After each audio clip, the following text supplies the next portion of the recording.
জ্ঞানচক্ষু আশাপূর্ণা দেবীর গল্পের মূল বস্তু। আশাপূর্ণা দেবীর জনপ্রিয় গল্প জ্ঞানচক্ষু একটি ছেলের লেখক হওয়ার স্বপ্ন এবং তার সেই স্বপ্ন পূরণের গল্প। তবে এই গল্পের মূল বস্তু শুধুমাত্র স্বপ্ন পূরণই নয়, এর চেয়ে অনেক বেশি গভীর। গল্পের মূল বস্তুর বিশ্লেষণ, স্বপ্ন এবং বাস্তবতার সংযোগ।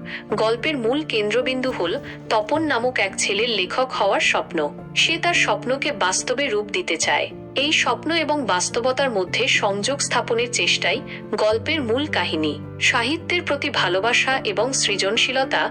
গল্পটি সাহিত্যের প্রতি ভালোবাসা এবং সৃজনশীলতার গুরুত্বকে উজ্জ্বল করে তোলে। তপনের লেখার প্রতি যে ভালোবাসা, সেটাই তাকে একজন লেখক হতে অনুপ্রাণিত করে। অন্যের সৃষ্টির প্রতি সম্মান। গল্পটি শেষ পর্যন্ত তপনকে শিখিয়ে দেয় যে অন্যের সৃষ্টির প্রতি সম্মান রাখা কতটা জরুরি। নিজের সৃষ্টির প্রতি গর্ব অনুভব করার পাশাপাশি অন্যের সৃষ্টির মূল্যও বুঝতে হয়। সত্য এবং মিথ্যা। গল্পটি সত্য এবং মিথ্যা, প্রকৃত এবং অপ্রকৃতের মধ্যে পার্থক্য বোঝার গুরুত্বকেও তুলে ধরে। তপনের মেশো তার গল্পটি পরিবর্তন করে প্রকাশ করে, যা তপনের জন্য এক বড় ধাক্কা। স্বাধীনতা এবং নিজের পরিচয়।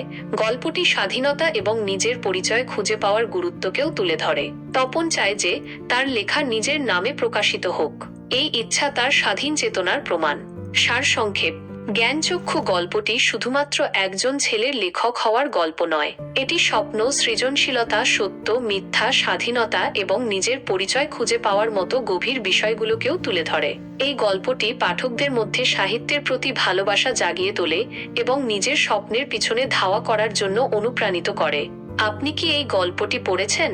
এই বিশ্লেষণ আপনার কাছে কেমন লাগলো? আপনি যদি এই গল্পটি সম্পর্কে আরও জানতে চান, তাহলে আমাকে জানাতে পারেন।